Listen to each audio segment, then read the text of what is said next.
Fly, fly, oh to be a fly. Fly, fly, come and be a fly on the wall.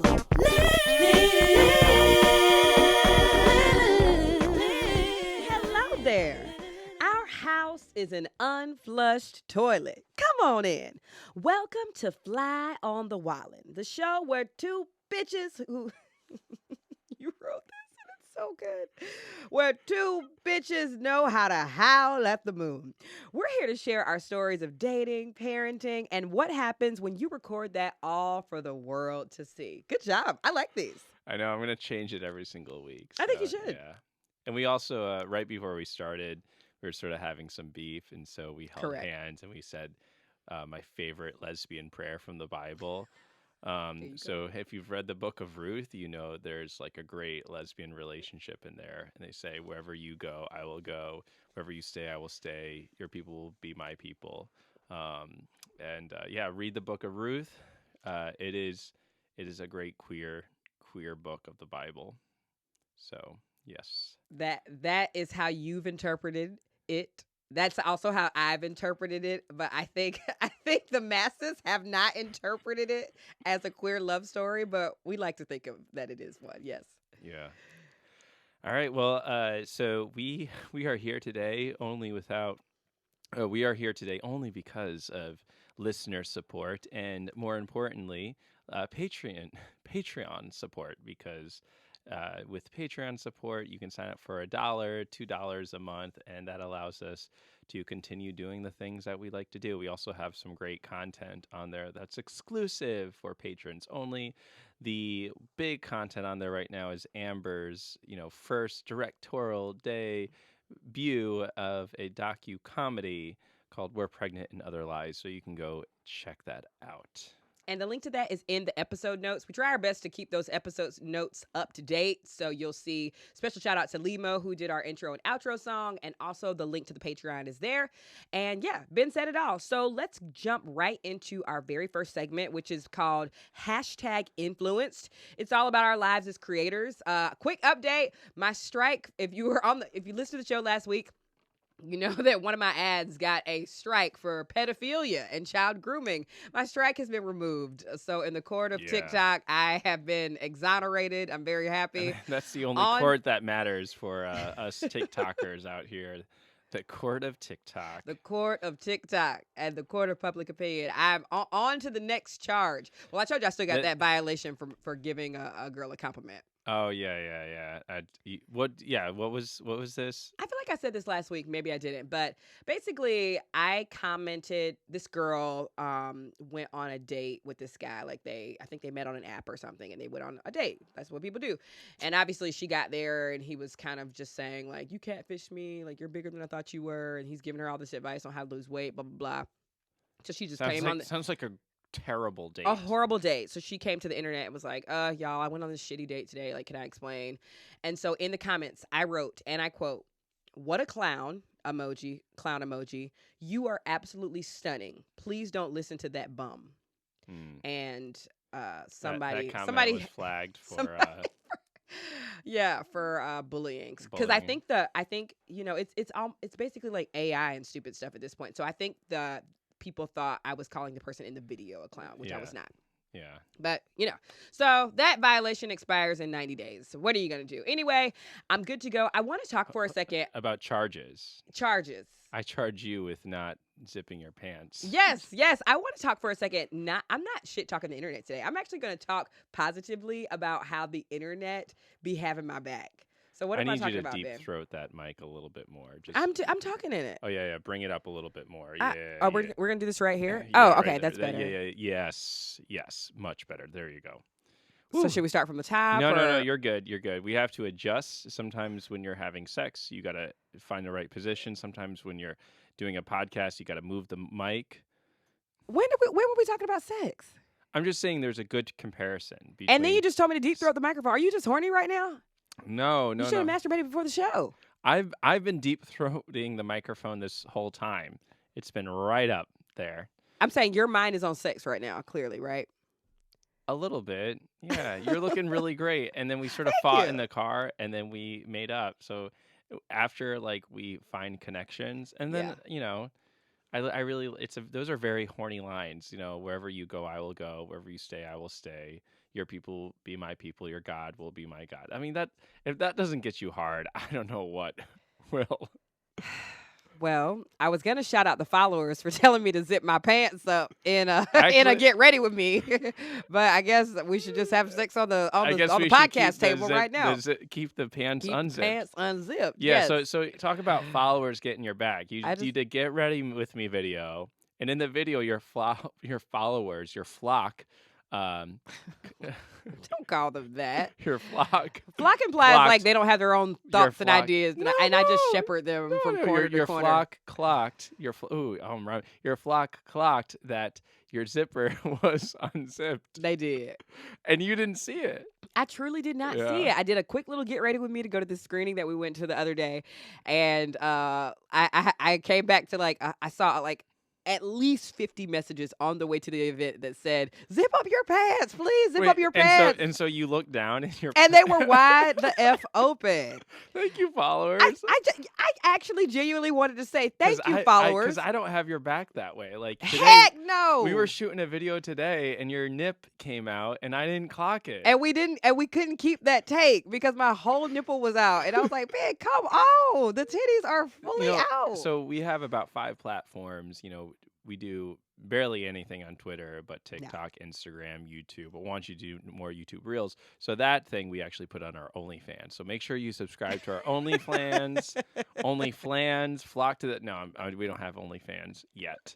I know. Times ain't that hard yet, but you never know. You never know. You never know. But I just wanted to say, like, sometimes your followers don't be trying to be your ops and are out to get you and are out to report you as a pedophile. Sometimes your followers are actually looking out for your best interest. So I just want to, and they're making sure your flies are zipped. well, yeah, so I just want to say thank you to all of my followers who messaged me that my coochie hairs was showing. Thank you for that.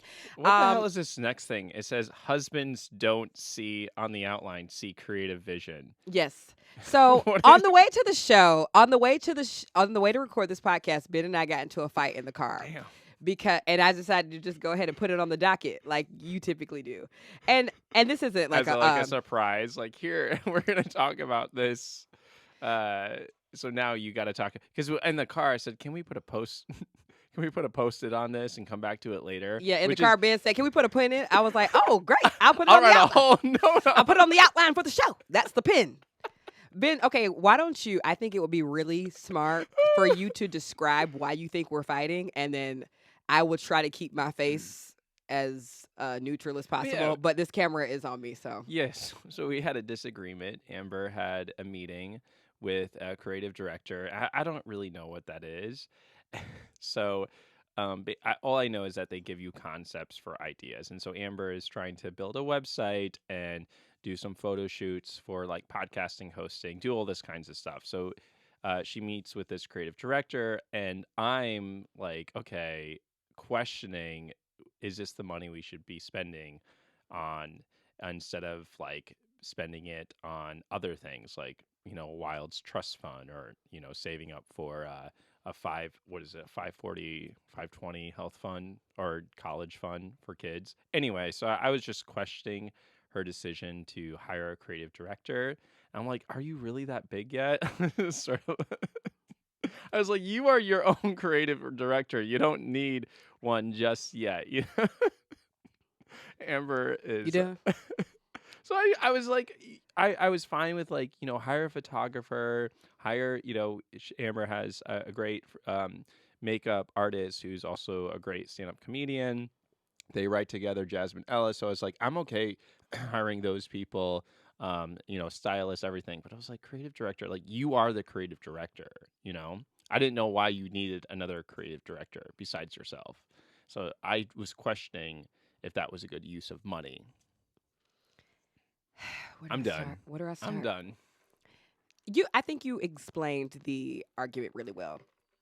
What I struggle with sometimes with you, since we're talking about the influencer life, is sometimes you lack a little vision in the in the arts of aesthetic. Okay. And sometimes you lack budgeting skills. That is correct. I won't knock you there.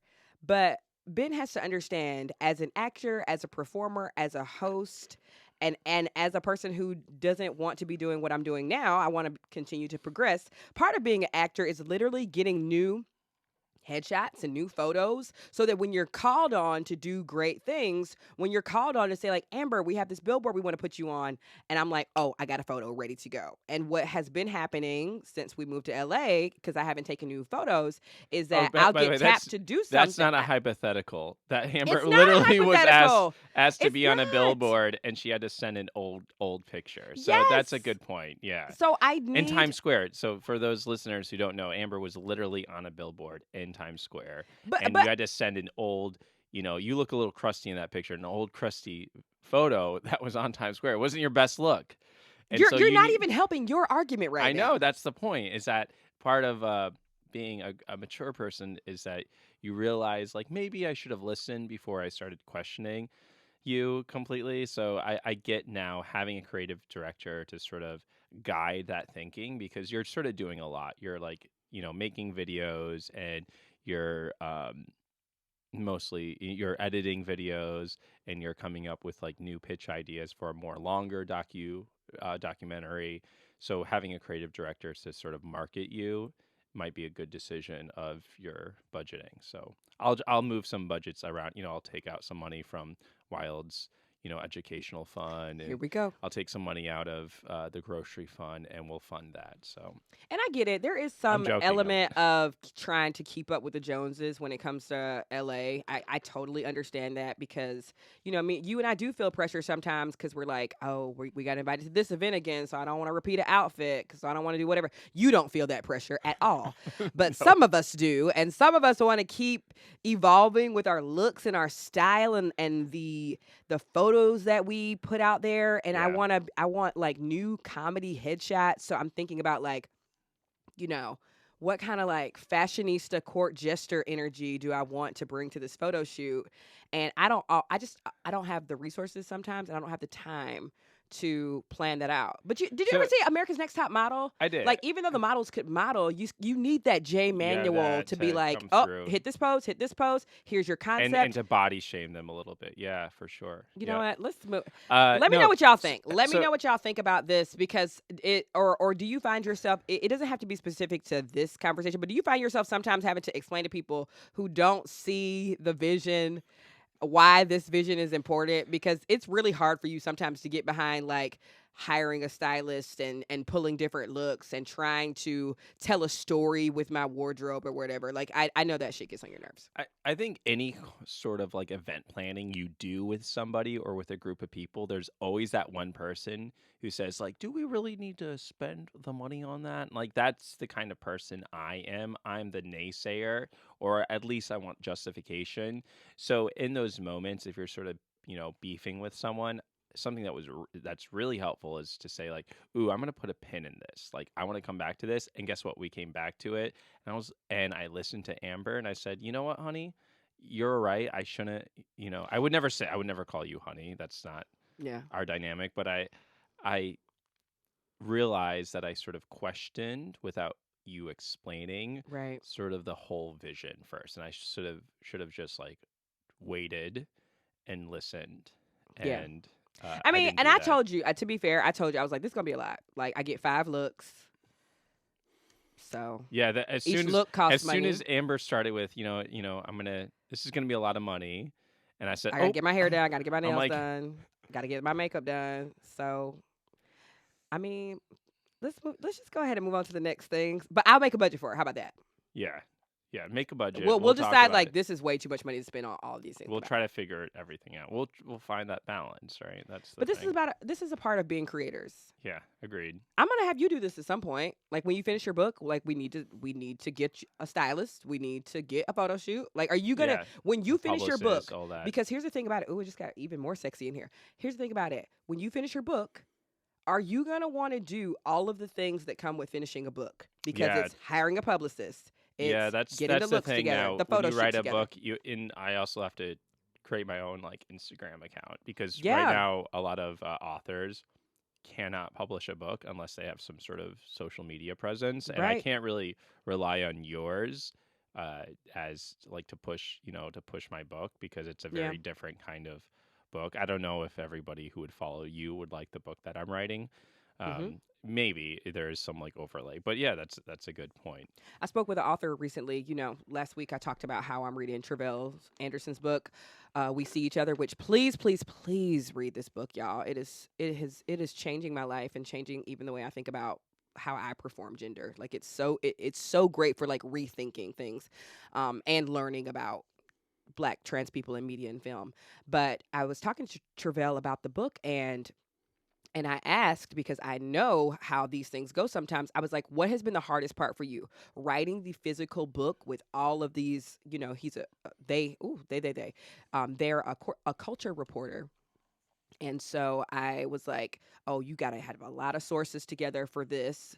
So what's been harder, like writing the physical book, or, you know, doing the book tour, the interviews, the articles, the looks, the photo shoots? And they were saying like that's way harder. Mm. Like writing the book is almost the easy part when you talk about all of those things. Yeah, because when you write a book, you can be alone in a coffee shop. You don't have to interact with people, at least for the introverts. Yeah. So, So you ready to do all that? Because when I'm you ready, finish this book, man. I'm ready to go. You got me ready. You got me ready. I could easily do that part. The hard part is writing the book, at Yeah. least for now. And I don't know if when I finished the doc, we were in a position for me to, like, I didn't even know I was supposed to be doing all that. I only recently had a meeting with a publicist. I was like, oh, this is what these people are for, Yeah. Oh, well, anyway.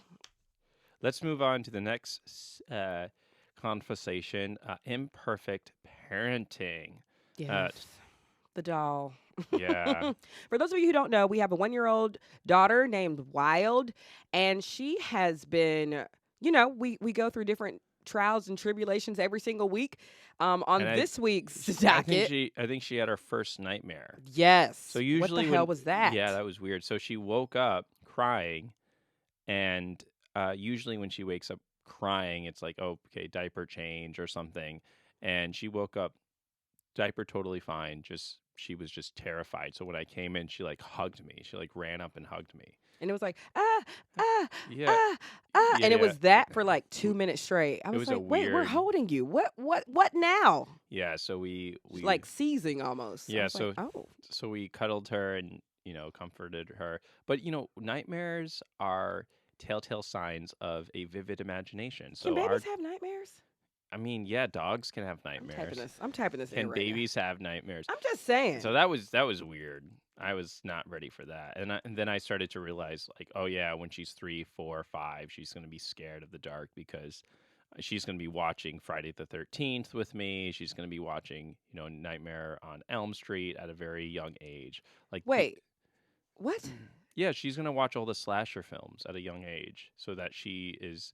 Not if she's already exhibiting signs of night terrors and Yeah, nightmares. but they're not real, so she'll have to work through that trauma. It's sort of like a safe trauma to work through. But didn't you have night terrors as Oh, a yeah. lad? Yeah, vivid imagination right here. And I wish. Did you enjoy experiencing those night terrors? Why would we further night terror her? So that then when she's older, she has something to write about. What, Ben? See, we just. Well, we have a I mean, baby this together, so section we have is to compromise. But Imperfect parenting. So if you disagree with my parenting style, then what? I disagree. So what you gonna do then? No, she could, if she anybody is know really any good therapists? You can. if she drop is in. really into horror, sure. But I don't think forcing a child who's not into horror to sit down and watch something like that when That's they're young fucked up. is smart. Because Yeah, I no. remember, I might have talked about this on the podcast before, but like my The Sixth dad's Sense. friend, Oh. The Sixth Sense Yeah. ran out of that film screaming. And then my dad's friend growing up, I guess it was my mom's friend too, like family friends. We would go to their house, and he would put on this like tribal mask that was like you could not see him at all once Yeah. he put it on. Like you just saw the body and the Oh, floating yeah. head, and it was terrifying. It was Mm. he was called Man. That's what they called this like horror figure. And like he would start the dinner with us, and he'll be like, I gotta use the bathroom. And then Man would come back into the room and Yeah. and terrify all the kids. For It's- what? For what reason? I mean, it's a good story. Anything else though? I think learning how to manage terror at a young age is good, right? Because it can sort Yeah. of prepare you for true terror. So, So what? How would if Wild could actually comprehend what you were saying? How would you tell her to manage her night terror? or like now, Correct. I mean, I would say, I would say confront it. So, whatever dream you had, was it Freddy? Was it Jason? You know, was it Michael? And then if it's one of those, and we just watch all of them, we watch all 10. And then what if she wants to like go to bed with a knife or something so that she can confront them? Yeah, well, we'll make sure the knife Yeah. is sheathed, at Wow. least. See. Also, something new. Moving on. Also, something new with Wild is her clingy. She's clingy with me. She's been clingy with me, too. She's been real clingy with Yeah, me she's though. been real clingy with me, too. Ben. You remember the other night where you were like, she actually wants you to bathe her? Yeah, Like, I came down and said, Wild told me that she wants her mom. Actually, she was 'Cause I just heard- screaming and crying, and I was like, I can't. I think I just cooked like 2 meals. I've been cooking a lot of meals lately. You have been. You've been and- killing it. And Wild's been eating all the meals I cook. You've been eating all the meals I cook. It's great. It's a way that we've been budgeting. It is great. Cook Mhm. cook more has been a huge thing on our list, and it's been very good. But I was just tired.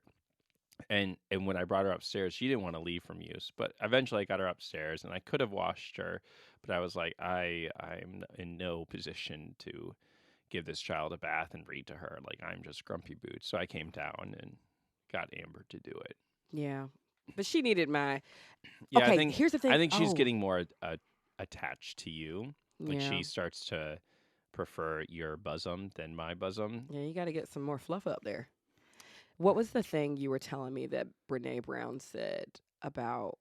Oh, Yeah. yeah. There's a viral video that probably all our listeners have seen, and it's basically this idea of telling your partner what percentage of energy you have. Like I'm rocking a solid 25, or I'm rocking a solid 50, and then your partner says, "Oh, I can make up that 75% or that whatever." Ideally, this idea of marriage is like everything's 50-50, and Brene Brown is like, that's complete bullshit. Like, Yeah. no marriage is ever 50-50. Some people I have agree. 20, some people have 80, and the idea is to make it to 100. And she says there are times when both of us have 10 or 20, and then at that point you have to sit down and you have to come to some sort of management. You have to come sort of like crisis management to deal with the fact that both of you together don't have 100. So what do you do? So we both sort of rest, or we order out tonight, or we do something to make sure that the percentage that we don't have can sort of be accommodated by planning. So I love that. I resonate with that so hard. I feel like we've been doing a version of that. Like, Yeah. obviously, we haven't been quantifying it, but I think you specifically are very good at reading when I'm at a solid 15 and being like, let me get you some food, go lay down for Yeah. 30 minutes. I'm taking your phone. And I think, what's interesting is obviously we on the internet, I guess we have this sort of facade a little bit that, not facade, but we're kind of more elevated versions of ourselves. And because I am the editor and filmer of everything, it gives the appearance that we kind of have like a Miss Piggy Kermit dynamic. Because of course, when I'm at 15, I'm not recording. And I guess maybe I should record when I'm at 15, and then you Yeah. come in with that High 85. energy. Yeah, that high energy. Like, Yeah. I can be the Miss Piggy to your Kermit. Yeah. What you have been, but in the times where I'm a little You're- bit like lacking. Then you don't want to record anything. Yeah. I'm out of gas, and I think that obviously skews the perception. But thanks for being my. When you have a kid, you have to do that. You because have someone has to to. be 100% for the kid. Yeah. Right? So you sort of have to make up something. You do it. Yeah, you Just do kidding. it. Why don't Or you like- do it? Um, Yeah, but we're getting there.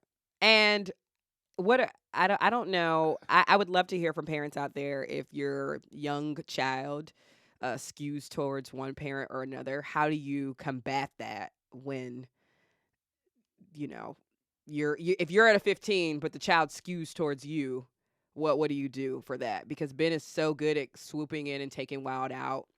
Pretty good at Just that. yes, you're super Like, good. I'm gonna come in and take her from you. I literally could say, all right, yeah, Sh- you're yeah. like, give me her. yeah. Or Amber will be gone for a whole day, and I said, I need to like go upstairs and read a book. I can't be around this child anymore. Right. It's amazing that we have that level of communication, because I know there are lots of households where the responsibility of the child is put on completely on one parent, Yeah. and that's sort of That is insane. that's hard. And then some households, they don't have that luxury of two parents, Yeah. or Both are insane. yeah, Like, or this idea that people literally you're both at work, so you both come home at the same time, and Mhm. you're just both exhausted. What do, right? You can't hire a nanny because that's expensive. Not Yep. everyone has that luxury, and so there's a lot of ability that we have, both like a economic ability, but then also just a relationship ability, that we're able to figure out this, and that a lot of our fights or like disagreements come down not to like a kid, how we raise our kid, but through like creative disagreements. Like, we disagree on, what cussing. content we want to post or something like Right. And the cussing. that. Yeah, I've been cursing. Yeah. Well, you've always cursed. I curse too, but it's so hard because now she's picking up Yeah. every single word that I'm Especially like, shit. So the sound, she's starting to mimic the sound. So when I say shit, that's something. These words of like shit, yeah. That's And an I'm looking easy at Ben word. like, stop. Yeah, Amber's like my head very- is spun in a full 360. It won't be her first word though, right? Like fuck, shit, damn. No, I don't think that's cute at all. I hate when They kids won't be be their cussing. first words. I because know. she says other words now. I'm aware, but I Mhm. do not like green eggs and ham. I do not like them. Like when Green- because people think that's funny. Like when it's like, Yeah. look at my little badass niece cussing up a storm. Yeah, like that's not the funny Will to me. Ferrell skit that he did with his kid when we were in high school, where Yeah. his kid is the landlord. Right. And But even that, I remember her being like, "I want my money" yeah, I or want something my- like. yeah, bitch. But Yeah. she says bitch. Yeah. Yeah, that's not cute to me. Yeah. That video got a lot of people talking about parenting and Will Ferrell's Well, ability. I wouldn't go on a full discourse about his parenting ability. Like, and if your kid cusses, like, I'm not gonna be like, well, you shouldn't be a parent. That's not how I feel. But it's not like, I don't know, like teaching your child how to say a bad word and then posting that is cringy. Mhm. Like, it's got, you don't think it's cringy? No, I think it's hilarious. I love See? when kids curse. You love when kids curse. Yeah, not when I was a teacher, but now I'm like, yeah, not my problem anymore. Oh my god! But you don't think there's a little bit of like, it's a metaphor for like an adult just manipulated this child for their humor. Yeah, but even gender expression is that, right? You put a cute dress on a kid, Mm. and that parent has just manipulated that kid's Here we go. gender for their own benefit, right? That kid doesn't care Okay. if they're wearing a dress or jeans, right? So we do that all Yeah, the time. You're pushing me So- to think about it. So here's what I don't think is okay, and I told this to my students when I was a teacher, is that if you drop a stapler on your foot, or you do something, you say shit, that doesn't bother me. You turn to I the see person that. next to you, you call them you call them dumb, right? You use a word that a 2-year-old uses. It's like, oh, that's dumb. That is something that I would correct and redirect. So if you're I more heard concerned that. about how Wild will cuss versus Yeah, right. if she's cussing at all. Exactly. Yeah, I think it's a disrespect thing for sure. Like, I think this is when we come down to like a fundamental difference in like how we were raised Yeah. for like racially. No, we were raised the same. We regionally. were raised the same way. Yeah, but you my be cussing mom- around your parents, and I'm always like, this is weird. Like, So no. yeah, well, here's the thing. I think the idea that a word in and of itself, without context, has this like magical meaning is grounded in paranoia and grounded into magical thinking, right? So this idea that I say fuck or shit, and this word by itself has some sort of greater weight than words like dumb, stupid, whatever. Word weight. Word weight, right? I think his idea that people believe that words have a magical power, that curses are real, right? We Yeah, even but use the words word do curse. matter, though. They do within context. Yeah. And so without context, a word is just a word.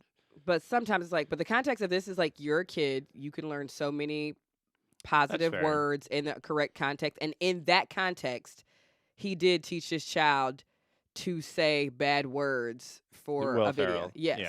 Yeah. Like the money part was cute.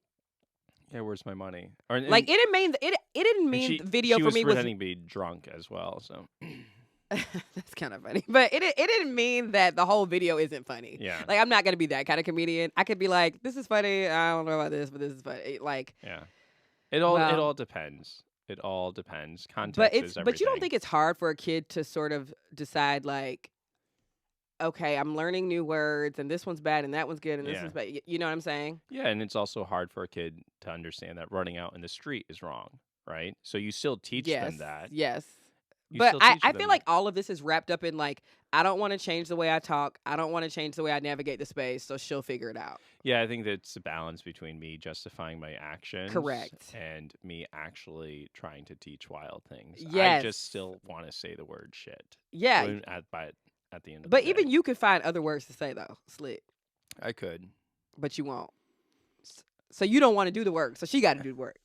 No, I'll do the work with her. I like that. Let's leave it there, cause that's good. That's a commitment to doing this. All right, do's and don'ts of marriage, of relationships, everything. So this is the part of the show where Amber and I read, your DMs, your letters, reviews. Also, you make sure that you post a podcast review that really helps people discover our show. Yes. And you can write questions in there as well. So do's and don'ts. You want to go ahead and read this first DM that you received? Dear Amber and Ben, I'm in need of dating advice. Well, maybe should I say this person's name? Maybe they're shopping around. I guess I'll say their name. They said it right here. I'm Robin. I'm a single mom from Chicago. I've been single since 2017 after a difficult relationship with a narcissistic person. I've tried dating, however, I have kidney disease along with other health-related issues, and unfortunately, I'm no longer able to work. I am always open and honest with someone I'm interested in when they ask about my work. Once I tell them, I typically get ghosted, or they say they're no longer interested. Recently, it's gotten to the point where men have said I'm broken or damaged, that no one will date me because of this. At this point, I'm ready to give up and just accept that I'm meant to be alone. Love just isn't in the books for me. What should I do? You want to start? Wow. I know. That makes me really sad because, love is for everyone. Literally. There's somebody out there for you. And I want to start by saying, if anybody tells you that you're broken or damaged, they're likely broken or damaged. Yeah. That is not okay to accept, no matter what your circumstances, no matter what health issues you have. It's just ableism. Yeah, it sounds at this point that this person's emotional well-being has just been so attacked and beaten down, and that they really need to surround themselves with friends and family and therapy to sort of build back up that confidence, because it sounds like you feel this person has lost all confidence in themselves. And that's really hard to do, to go into dating without confidence, right? And knowing that you're a bad bitch, because when you interact with people, you're going to date and go on really shitty dates. You're going to have really awful interactions. And if you allow someone to get in your head like that, then it's going to be really hard for you to have discernment of who is worthy of your time or not. So I would say maybe I don't think that's true. It sounds like your confidence has sort of been beaten down by others, so you need to build up that confidence. Yeah, especially because you led with the fact that you were in a relationship with a narcissistic person, and that's typically hard to recover. Yes, because typically that narcissist is probably getting into your psyche and saying things like, well, what would you do without me? Like, I'm the only one's going to put up with your health issues. Like, you didn't say that he said those things, but I'm sure that some of those things were said. And so I think that it's super important, like Ben said, to just do some self work, because I hate telling people like just find them on the apps. They're on the apps, but I'm never one of those people just saying just get on the apps just cuz. Like, I met the love of my life and my greatest friend on an app. So But you also I met would bad people on. I the met app. bad people on the app as well, but I'm just saying, like, I think people sometimes, like, it's so cliche now to say, like, just hop on the apps and things like that. But I think as far from an accessibility standpoint, it's a little bit easier to meet people online and get to know them and work your way up, if there are some physical restrictions here. But I definitely would highly recommend what Ben said and just do a little bit of self work and some therapy. Don't with give up. like Don't give up on yourself. no, Yeah, I didn't don't- say that. Yeah, Oh, yeah. oh, did no, you I think I no, said that? no, Oh. no, no. I'm just saying, like, it sounds like you are not destined to be alone. There's no, No. destiny. Yeah, I 100% That's disagree complete with that. bullshit. When people are Yes. like, yeah, I'm destined. I guess I'm destined. No, absolutely. First, get that thought completely out of your head. That's been pounded in there by really shitty men. Yes. And there are good men out there, I think. Well, I think that let's get back to the letter. No, there are of great. course there are. There are great dudes out there, great men who are caring.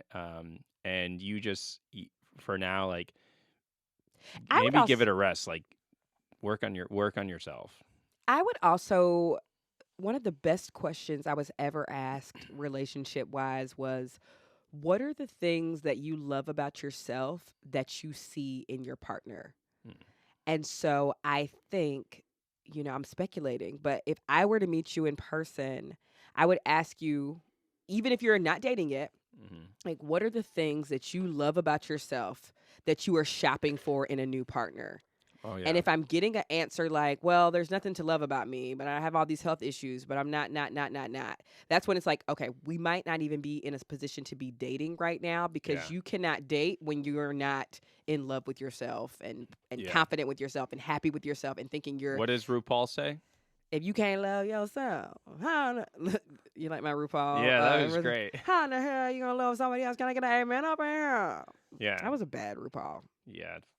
It wasn't. She already done had hers. That's a pretty good one. Anyway, I would ask you my number one question. And I actually want you to message this back to me. What are the things that you love about yourself? That you would want in a partner? Yeah. Ben, what are the things that you love about yourself that you see in me? I'm a reader. I'm thoughtful. And you see that in me? Yeah. Okay. I like to eat great food. That's two. I see that in you. You are a reader, and you're open-minded. You're very open-minded. And you see that in yourself? Yes, I think both of us are very open-minded. Okay, I'll give you three. I love somebody who can laugh at life and find the humor in everything. So you're Probably definitely a little that bit person. too much. I find humor in too many things. No, but I mean, there's always something funny about the something.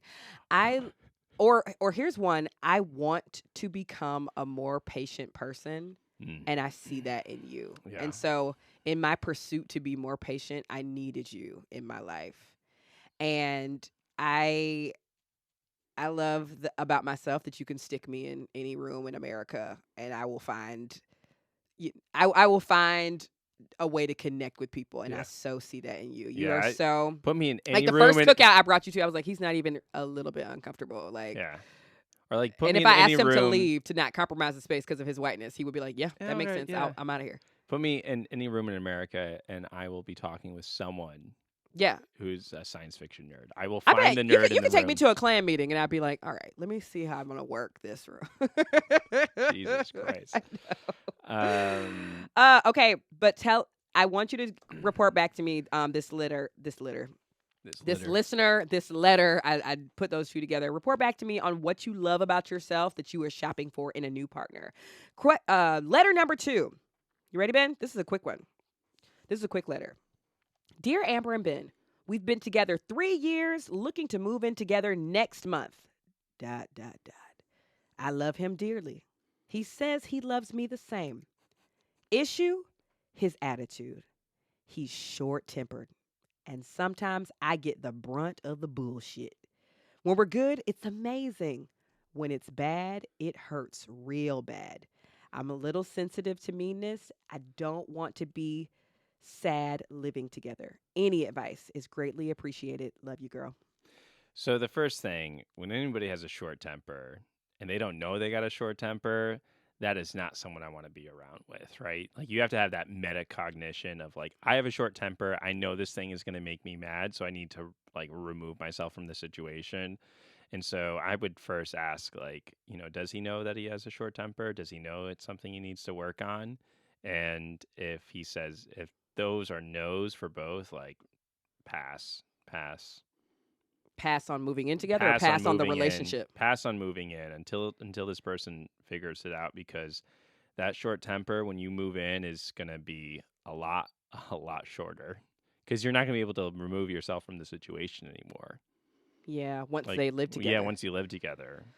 Yeah, I would really, I know y'all are moving in together next month, but I would postpone, if I'm being honest. Because if you're feeling like this before moving in, it's like Ben said, you're going to feel really trapped.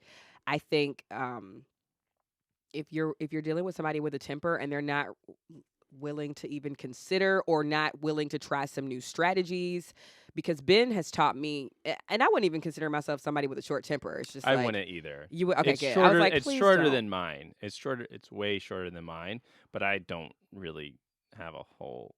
I mean, I do get angry at points, Of course, yeah.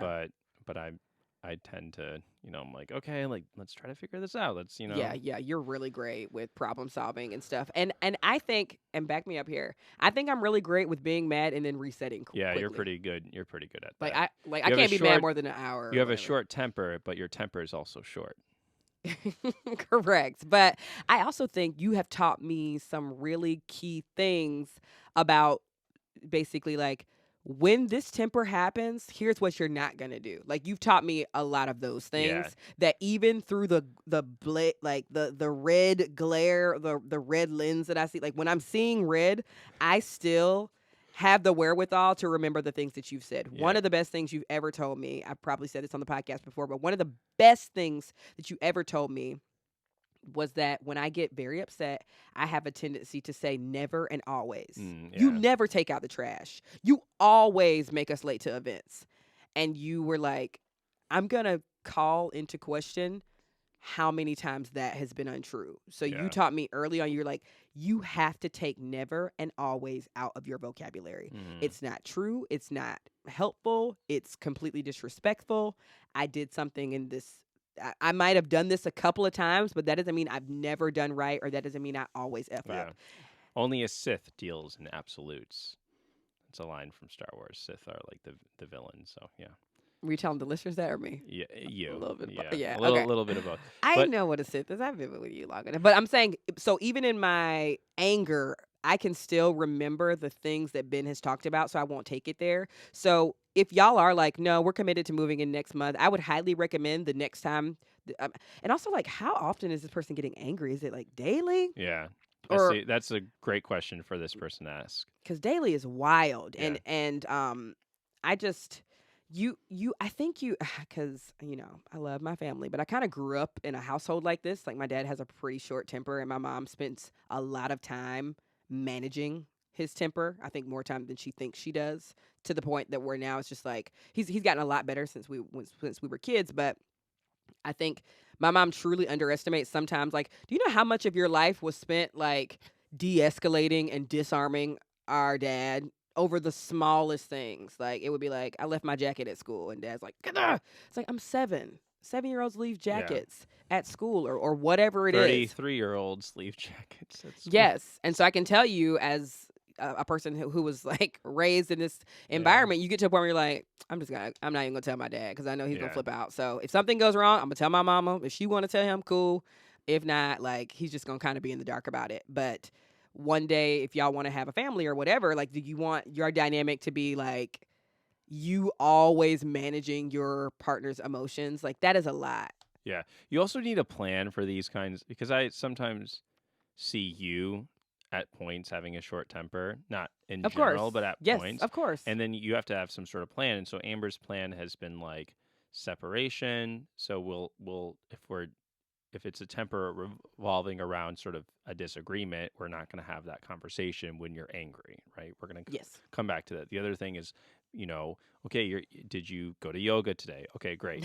Did you, or You're like so good at that. a big thing that Amber discovered is that Amber would lose her temper when she drank coffee or alcohol.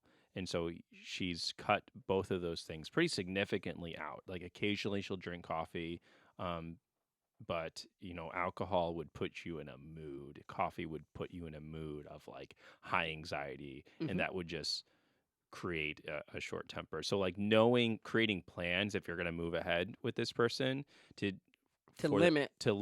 or just like when this person loses their temper, what are you going to do? What are they going to do? And sort of sit down, have that conversation. But if this person's not willing to even have that, or if this person's not even aware that they have a short temper, like yeah, turn away, get out. Because even you, I mean, I like that you kept this letter short and sweet, but I get the brunt of the bullshit is a very, like, that could cover so many things. Yeah. Like, what is the brunt of, like, and how long do you bear the brunt of the bullshit? You know what? In these situations, I always tell the people like, or ask the people like, what do your friends think? Right? So if we meet somebody, they talk about relationship woes, I'm always like, yeah, what does your friends think about this? What do your friends think about you getting back with this person or whatever? Or and this would be a great question to ask yourself, has my partner's temper affected those relationships? Like other than between the two of you? Yes. Yeah. Because in thinking about my own childhood, hell yeah. My dad has pissed off so many other friends of my mom's or whatever. Not like so many, but enough to the point where it's like you showed your ass not only to the family, but to other people outside of it. So at what point is it like, is this something we could sort of deal with at home? Or is this like, yo? And I would say, like, even for you, Ben, like, you don't have a temper, but you can get a little drunk sometimes and say something that will fire somebody else's temper off, and then I'm like, yeah, well, there goes the holiday. If you have a short temper, I'm gonna find you. I'm gonna find you and set it off. Yes, I'm because like, you're such a I'm contrarian. You're such a I'm the match to your fuse. I love seeing people's temper go out of control. It's definitely one of my toxic traits for sure. It is. I love pushing people's buttons. You like making people feel uncomfortable. I love it. You oh like my god, it turns me on. And I've had to tell Ben, like, you just hijacked the whole room, like you like and without and everybody's. I think it's hilarious. It's not hilarious and because manipulative. people didn't ask to be put in this uncomfortable. Like, we're at a party. Well, like, part of me being a teacher is to force people to be yeah, listen, but I'm not. I didn't sign up for your class though. But listen, I didn't sign up for your if class. you are in the same space as me, you're in my motherfucking classroom. No, that is so white and male of you. Yeah, it is. Is that something you want to work on? No, 100%. It's my toxic Well, because you sound proud. It's my toxic trait. You are, yeah. It's my toxic traits that I need to. I'd be like, oh wait, tone it back a little bit. Yeah, but you were just claiming it. It is my toxic. I know, but you were just repping it like, and if you well, come up in my classroom, funny. bitch, I'm gonna put you in the corner with a dust cap, bitch. That's what you just did. It's like, whoa. I'm being funny, Yeah. but it is true. I will say things because I like an intense conversation. Yeah, but yeah, because Ben hates small talk. Oh God, it's the worst. But I like intense conversations, disagreeing with someone, and then at the end of it, being like, "Oh man, you're still my homie. You're still like my friend or whatever." And not everybody can sort of but you will go up to somebody and talk about. And not everyone can distance themselves from a heady conversation. Right. And I was sort of trained that all conversation should not be taken personally. It's sort of like the academic part of me that this is just a presentation, which is absurd. Like all academia is very personal, but I think academics sort of create this facade that this is not personal. This is just academia, and sort of trying to be more aware of that and how pride sneaks into that as well, for sure.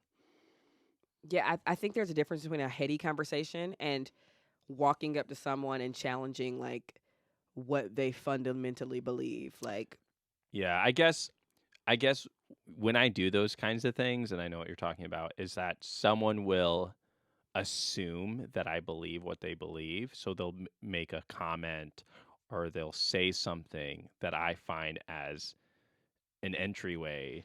I'm not even just talking about strangers. I'm talking like you will go up to someone that you know and you love with pretty clear religious beliefs, and then you'll just unprompted make a comment on their religious belief. They It's didn't never ask. it's never It unprompted. is. There's a Oh, sly you comment. are a lie. There's always See, a sly you comment need to that take the sets it advice up. that this person that you gave this person about like, but does your person know they have a temper? You be unprompted people sometimes. Like I've disagree. watched you do it. I've watched somebody not talking about religion, and then you bring that up because Oh, you know so about that. so that's so funny that you think that, because what will happen is that this person will say something very like minute, right? So they'll be like, a perfect a perfect example is someone will get into a car accident and this person's car is destroyed, they're okay. And someone hypothetically will say, "Oh, thank God that they're okay." And I was like, "Well, if God really cared, he wouldn't have gotten this person to a car accident." Yeah, but it's just, but you know colloquial phrases Right, and people's exactly. beliefs. It's like this is not the time to bet. Like Yeah. you know what it does? It almost like centers you and makes it about you now because it's like, well, let me sneak a joke in here about this person's car Yeah. accident. And it's just kind of like I that's not what we talking about I right called now. it my toxic trait. Yeah. It's something that I'm working on, and it's something that I don't like working on, but I see the value of working on it because This is like this it's not person's anger. the sacrifice of a relationship to like make myself feel smarter than someone or more in superior to them is just not worth it, you know? Like making comments Good. like This is that good. This is progress. is like it's such a power play. It is a power play. It's not Yeah. even that you think like it's not even that you care to sway this person's opinion about what they believe. Yeah. It's just a power Well, play. I think it's not one or the other. There's no absolute here. Part of me would love to sway this person's opinion. Part of me feels good about calling out their language. I believe language is important, and then part of me Oh, so wants- now you believe language is important. yeah. Let's within rewind to the top of the context. podcast. Yeah, language is important. When it's like it's just like I I said, said who context cares? within language within context is important. So But it's just words. within context, right? The context is a car accident. So the language you're using is assuming that car accidents are divinely appointed by some person. Okay. right? Here's what we'll do. The next time this happens and you bring it up unprompted, I will call attention to it. Because you will Perfect. do these. You'll be like, deep throat that mic. And now I want to have sex. And I'm like, so now you're unprompted having a sex talk. And I didn't even prompt this conversation. Well, we did say a lesbian prayer at the beginning of the But you podcast. interpreted it as that. No, it's there in the Bible. Yeah, I know. I'm just saying, like, you think somebody else said the words, but you said the words. No. Remember we held hands at the beginning of the podcast, No, and I you know brought that. it up. No, I did it. You brought up No, the you- brought up the hand holding too. Run the tape back. No. But at the beginning, before we even started recording, Right. you wanted to do something special, and so Yeah. we sort of like quoted that verse together, Yep. and then I brought it up. You because brought it it's- up on the show. because it's sort You of called it a lesbian sort queer of romance. naturally just happened. Then you I was just told me to following deep throat the path. mic. Then you said something else about sex. I wanna say that you brought up all But those things. you were the one that didn't have the mic closer to you, so I was trying to make And a the joke. only way to tell me to get the mic close is to tell me to deep throat it. Well, I needed Because to make I'm a woman, joke. and you can't. I could- and you can't I- make a joke I've about a been woman deep- without. I've been deep sex. throating the mic longer than you. That's a joke about me. Got it. We All should right. read it. We're I'm done. just saying. Sometimes you think somebody else brought up the minute thing, but you brought up the minute thing and made the minute thing I a manip- big old thing, a big old Listen, titty thing. my synapses heard something, and I made some wacky connections. Yeah, you did. And so, or sometimes you'll, you do that thing. You're like, you'll say a joke, and you're like, God, that's so good. And I'm like, it's just a joke that I said earlier that you repeated, but go off. Well, like, yeah, thinking because- that you made it up. No. I don't think I made it up. Yes, you do. Maybe I do. Sometimes the jokes I make, I don't realize I make. Sometimes Let me tell you. Let me give you a bar for it. If it's funny, I probably said it. All right. I disagree. All right, so we the next section of our show is called Shelfie, where we talk about what we watched, what we're reading. Yep. I'll go first. Yeah, go for it. So I'm reading a classic science fiction novel, 1970, written over 50 years ago, Okay. called Ringworld, guy by Larry Niven. Ringworm. Ringworld. Ringworm. Ringworm Got it. is what cats get. Actually, my bunny got Adults be getting them too, or like really. kids. Oh yeah, like yeah. Yeah.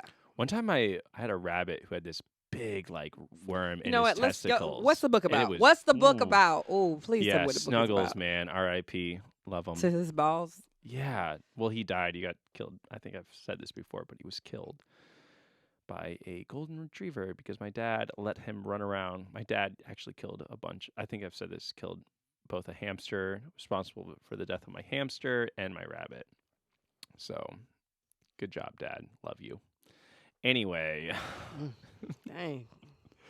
So Ringworld. Okay, so classic science fiction novels, the field was so male dominated that a lot of it, when you go back, you'll read like, Ray Bradbury, and there's all this cool shit on Mars, and then the women are just housewives on Mars, like working in the kitchen. You're like, okay, great thought process, but as far as technology, but zero sociological boundary pushing. Except Larry Niven writes this book, 1970, and in there, there's a human, Louis, who meets this alien. And Louis at one point is like, I don't really understand your pronouns. They're really bothering me. And the alien at one point is like, well, too bad. It's not for you to know. It's just for you to accept. Yeah. And it's just, I thought I came across that line. I was listening to the audiobook, because audiobooks are books. And that just struck me as just very progressive. And the For 1970. For yeah, sure. 1970 still holds up. To be fair, 2 years before, Ursula Le Guin writes a book called The Left Hand of Darkness that literally, it's about a race that's trans and sort of push the boundary of like gender bending. Great book. Everyone should read it. And I think Larry Niven for sure read that book. And I think when he writes about this alien species, I can see that influence a little bit, but still him accepting that, writing about it, I thought was like very progressive. And that's been a really great read. It's fun to go back to read these books because you'll read like a Philip K. Dick book and you're like, oh man, thoughts on reality. And then the women there have like one line. You're like, oh, damn. Yeah. It's like, and this is who's way more praised than who was this person? Larry Niven. Larry Niven. Yeah, he's still kicking it. He's doing well. Ringworld is Still kicking. Yeah, Ringworld is about to be turned into an Amazon series. I'm Oh, excited. that's cool. Yeah. It was also the audiobook. I read a recent review of the book, and in the review, the writer was saying that the book doesn't feel like the characters are fully fleshed out. It seems more of like a thought book where you have a cool idea and you sort of talk about the idea, not necessarily the characters. But with the audiobook, because the guy does different I love voices, audiobooks. Yes. it brings more characterization to the characters. It does. So then I associate elements of the characters that are not explicitly stated in the book, but because of the audiobook, it's brought alive and there's more characterization. So I thought that was a really interesting experience where an audiobook can actually influence your experience with the book hardcore. That's always been my experience. Like when even we were just doing the sci-fi side, I'm like, ooh, I love this being read in the accent of, like if this is a book that is supposed to be in Nigeria, I love that I'm hearing it from a Nigerian voice. Or I was reading a book based in France and one in Scotland, and those actors matched the nationality of So the book, and it enhanced it because you're like, I wouldn't have pronounced this the same way, or like, oh, I can tell by the dialogue here that like dialogue and voice is so important, and just the way they do different character work as well. That's what I'm loving about We See Each Other as well. I'm reading the book and listening to Tre'vell read it, and just all of those like little southern quips that we say and stuff. Because not every author does their own audiobook. That's sort correct. of rare. Yeah. And from what I understand, it's more rare for But when some do it, it's so powerful. Like I remember when I read Beloved, I always do the audiobook and the book side by side. Yeah. When I read Beloved, I was listening to Toni Morrison's voice, and Wow, it just brought her back to life Yeah, that must in a have been lot an of ways. experience. Like, Angela's Ashes. I remember reading that Yep. book, and it was written. I know for sure the author read his own book. in that yeah, sense, so it's yeah. like you're getting like Frank rich McCourt, yeah. Irish accent. Yeah, I love that. love. So, like I said, I'm reading. But then there are certain authors who probably should not read their book. Absolutely 'Cause not. they- Yes. But I'm like I said, I'm reading We See Each Other by Tre'vell Anderson. Cannot praise this book enough. It is changing everything. And we watched Yeah, Tu Wong Fu. yeah, Thanks for everything, Julie Newmar. So good. Yeah, that I was movie like, still Ben, holds Halloween up. costume? Yeah, it still holds up. I definitely think it's a very great movie to analyze when it talks about gender and gender performance and stuff like that, because these were, 3 drag queens, but they almost performed. No, I don't want to say perform. They almost lived as trans women, Yes, because they like never, drag queens don't typically like take the makeup off and live Yeah. their. They keep they're their like- drag they're on the perform- show yes. the whole time. They do. so it's really a trans story. And I think Yes, that's yes. what Tre'vell Anderson was writing about in the Correct, book, right. And I think when you're so starved for like your representation, you're able, you see something, you sort of collapse onto that as like as a queer icon. Like for example, the Little Mermaid, right? Right. Ursula becomes this queer icon because you're Yes. so starved for that. And so I Or- think it's appropriate to see that movie as a trans story in many ways. Yes, but one thing Tre'vell is teaching me in the book is, how people ask, like, people have asked the question in the past, like, when did you first see yourself in film or media or whatever? And Tre'vell talks about, like, that's not the question to ask. The question to ask is more so like what depiction, held you the most and for how long? Because they talk about, like, I can see a depiction of something and they held me up until this point, Yeah. but this is the depiction that held me the longest. I don't know if I'm. So I remember feeling that way with like Awkward Black Girl, right? I was like, oh, here is, a brown skin, darker skin, black person, mid-size with a shaved head, who's funny, who's awkward, and this held me during my college experience up until, the scene where this happened or whatever. So the argument to be made is that yourself is a constantly changing self. Yes. And so we never actually see ourselves in a Completely. mirror. Wholly. Completely. Yes. Especially in film. Yes. I'm curious though with like Instagram and social media, because the self and the content is less boundary defying, right? So when you Right. make a film, there's an actor playing a character that's, produced, and it's all, for the most part, it's narrative, it's fiction. Where social media, you have people who've not had platforms who are able to show themselves more directly, but also enter us. Yeah. enter us. Which people do. I've had people like, I thought she was funny until this, unfollow, which is totally fair. Or they'll say, I really see myself in Yes. in yes. you, Amber. Right. in It's like, your well, this. relationship." Yes, you see a depiction of me that is holding you through motherhood, that is holding you through Yeah. marriage, but you Even might not people be able will to get. say, I'm the Amber in this situation. Yes. Yeah. But or you'll say that. Yeah. I'll say I'm the Amber in the situation. You'll say, oh, I'm the person, I'm the blank in this situation. Oh, in other people's Yeah. stuff. Oh, got it. I was like, Yeah. well, of course We'll I'm the even Amber in say our that. shit. Yeah, I got you. Yes, we see that all the time, and that's important. But it's also important to note that, like, You'll never fully see you will that never person. fully see yourself in what we do, just as I will never fully see myself in what, I don't know. So what you're getting into Just is depressing. my favorite thing about academia. Like Tre'vell Anderson is very much an academic in Oh, the for way sure. that they approach these films and the way they analyze these films. And so when you change the language of like, what depiction held you the longest from, when did you first see yourself? People might be like, you're mincing words. And you're like, well, no, I'm not.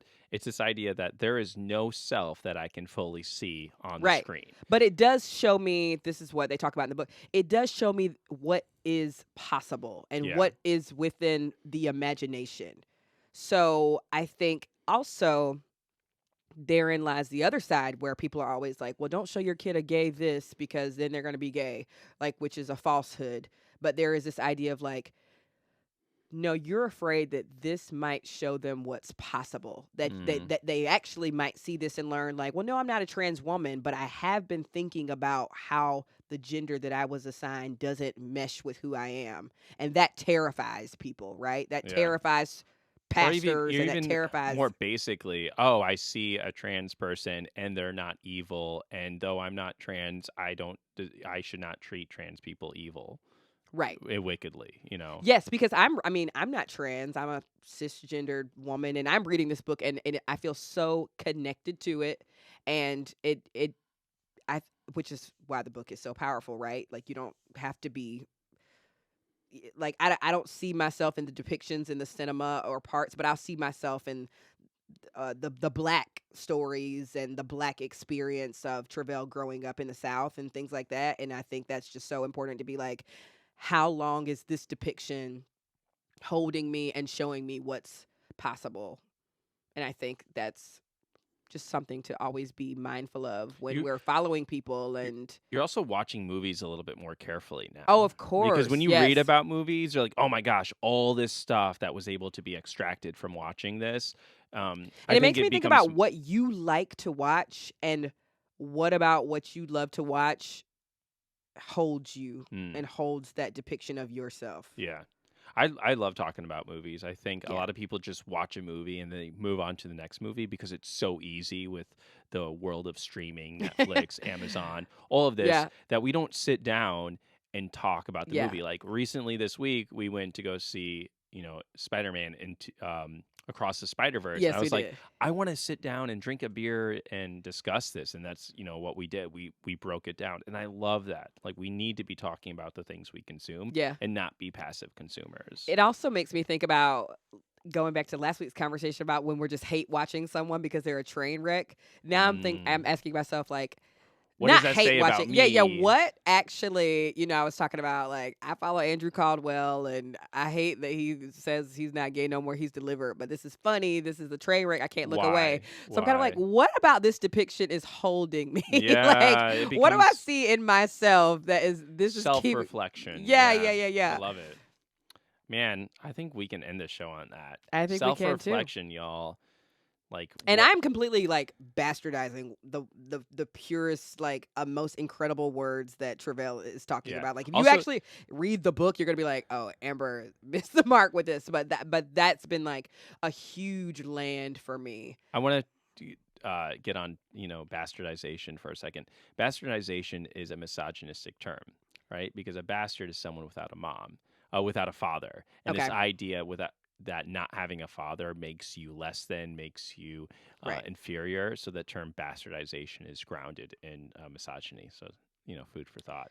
Yes. So I am giving a watered down, not so intelligent version of Tre'vell's words. So well, now that's elementalism. It's treating one element lesser than all the other elements. So you see how you be hijacking people? What would you have me say, Ben?